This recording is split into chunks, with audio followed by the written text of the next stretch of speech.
তার মধ্যে চাঁদা, এটা চাঁদার হিসেবে ধরা যায়।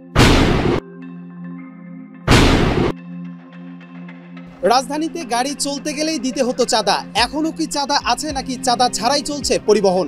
চলুন যাওয়া যাক সড়কে। রাজধানী ঢাকার বিভিন্ন জায়গায় পরিবহনে চলতো চাঁদাবাজি। প্রতিদিন 1200 থেকে 1600 টাকা চাঁদা দিতে হতো বাসগুলোকে। বাস চালকদের দাবি এখন চাঁদা দিতে হয় না তাদের। তবে আমাদের কাছে তথ্য আছে চাঁদা নেই বললেও টাকা উত্তোলন হচ্ছে নানা মাধ্যমে। আগে দিনে মনে করেন 1200-1500 টাকা পর্যন্ত চাঁদা হয়তো, এখন মনে করেন চাঁদার হার প্রায় কমে গেছে 1200। এখন কি একেবারেই নাই?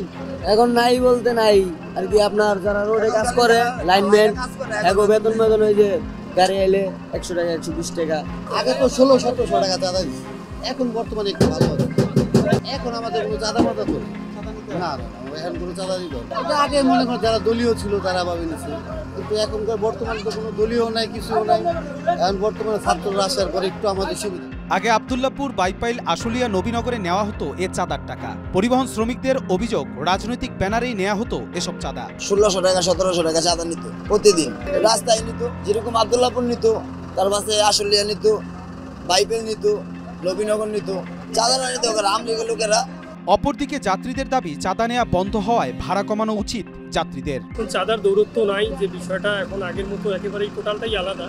সেক্ষেত্রে যাত্রীদের ভাড়া আসলেই যৌক্তিক কমানো উচিত। এখন পুলিশের চাঁদা নেয় না, মাস্তান চাঁদা নেয় না, সেহেতু রেটের কস্ট কম, তো ভাড়া তো কমাই নেওয়া উচিত। তেলের দাম তো আগে যা ছিল এখনো তাই আছে। ভাড়া কেমনে কমবে? তেলের দাম তো কমে নাই, ছিল তখন দিতাম, কি করতাম, ভাড়া কমাইলে দাম অবশ্য না, দেখবেন তেলের দাম তো বাড়তি।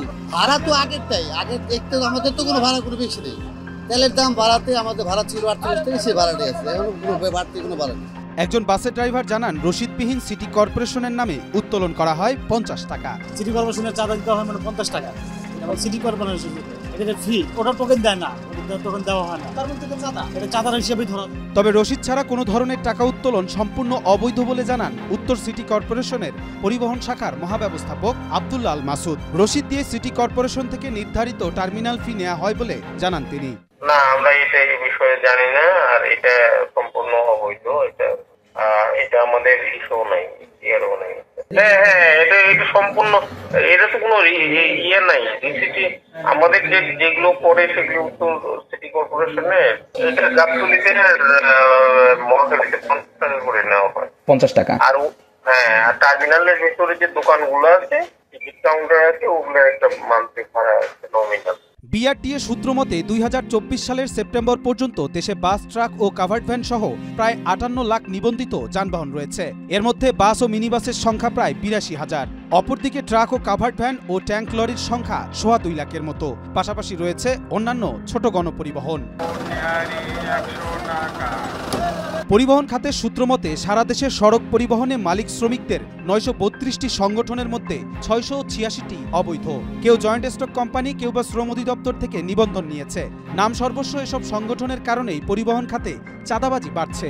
সংশ্লিষ্ট সূত্র থেকে আরও জানা যায়, পরিবহন খাতে মালিক শ্রমিকদের যত সংগঠনই থাকুক না কেন, মূলত তাদের নিয়ন্ত্রণ করে বাংলাদেশের সড়ক পরিবহন মালিক সমিতি, ঢাকা সড়ক পরিবহন সমিতি এবং 1991 সালে ট্রাক, বাস ও বিভিন্ন পরিবহন শ্রমিকদের সমন্বয়ে গড়ে ওঠা বাংলাদেশ সড়ক পরিবহন শ্রমিক ফেডারেশন। বিগত 15 বছর পরিবহন খাতে চলছিল আওয়ামী লীগের আশীর্বাদ পুষ্টদের একছত্র দাপট। 5 আগস্ট রাজনৈতিক পট পরিবর্তনের পর 12 থেকে 13 আগস্টের মধ্যে সে চিত্র পাল্টে যায় আমূল। আওয়ামী লীগ আশীর্বাদ পুষ্টরা আত্মগোপনে চলে যাওয়ায় রাজধানীর গাবতলী, সায়দাবাদ আর মহাখালীর বাস টার্মিনাল সহ সারা দেশের টার্মিনালগুলোর দখল নেয় বহু বছর ধরে ক্ষমতার বাইরে থাকা আগের সিন্ডিকেটের নেতারা। এ বিষয়ে জানতে বাংলাদেশ সড়ক পরিবহন মালিক সমিতির সাথে যোগাযোগ করা হলে তাদের সাথে যোগাযোগ করা যায়নি।